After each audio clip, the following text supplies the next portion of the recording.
എന്റെ മുകളിലേ രാഷ്ട്രീയ മുകളിൽ മുഴുവൻ പട്ടാളക്കാരും പോലീസും വന്ന് ഇറക്കിയിരുന്നു. അങ്ങോട്ടൊന്നും കുടിച്ചോ രണ്ട് പെണ്ണുങ്ങളും ഓരൊക്കെ ഇപ്പൊ സാധനം വാങ്ങാൻ വന്നല്ലേ. എന്നാലും ഇതൊക്കെ ഞങ്ങള് ജൈവസാങ്ക് കാവലായിട്ട് അവിടെ മഴപ്പാലായിരുന്നു പടി തോടിയൊക്കെ കിടക്കുന്നത് മരത്തിന്റെ പാല അവിടെ കൈപ്പോ പോയി കിടക്കുന്നു രാത്രി. എത്തി മുദ്രാവാക്യങ്ങൾ വിളിച്ചാണ് ഇപ്പൊ ഞാൻ വിളിച്ചു അത് കാറ്റല്ലാതെ പെരടിക്കോ തരും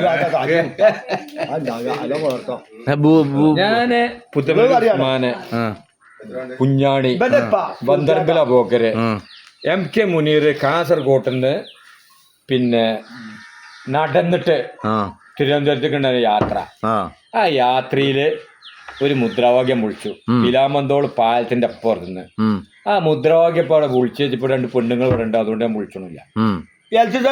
ആ മുദ്രാവാക്യം വിളിച്ച മജിദാക്കാന്ന് തൊള്ളൽ പൊത്തി ഇനി വിളിച്ചല്ലേ ദയവ് ചെയ്തിട്ട് സലാം ഇഞ്ഞി വിളിച്ചല്ലേ കേട്ടോ. എൽസിന്റെ നേരെ മേലെ ചീരാത്തക്കാട് പറഞ്ഞ കാടുണ്ട്. അതില് മോളുടെ തജ്ജായിരുന്നു. മോളെ മണ്ണുള്ള മോളല്ലേ, ഒരു കച്ചു മണ്ണല്ലേ. ആ മോളങ്ങനെ നേരം പോയിട്ട് ഞങ്ങൾ അരുവാത്തി ഇങ്ങനെ വെട്ടിയിട്ട് കൊടി വടിയേ ഒരു കച്ചു നീളത്തിൽ കൊടിക്കുള്ള വടിയിട്ടിരുന്നു. അതിന് അന്നാ മക്രാത്തക്ക് പ്രകടനം പോയത്, അന്നാ അടിയാടുന്നത്. ആ കൊടിയല്ല, കൊടി അവിടെ ചെന്നേക്കിനൊക്കെ വടിയായി. വീട് അടിച്ചേക്ക്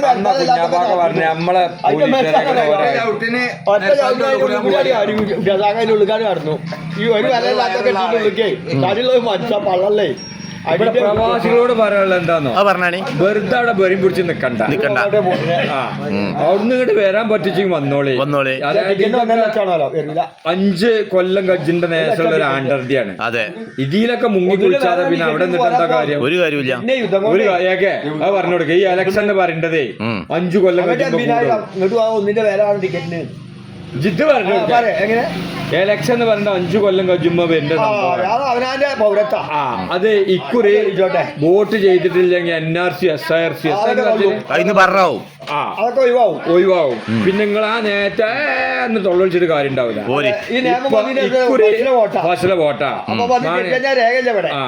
അറബ് രാജ്യത്ത് ഇപ്പൊ ഇങ്ങനെ മിസൈൽ അങ്ങോട്ടും ഇങ്ങോട്ടും പോവാണ്. ആ ആകാശത്ത് നോക്കി നിക്കണ്ട, ഇങ്ങോട്ട് പൊറ്റിച്ച് വന്നോളേ. അതാണ് കുന്നത്തെ അൽബി.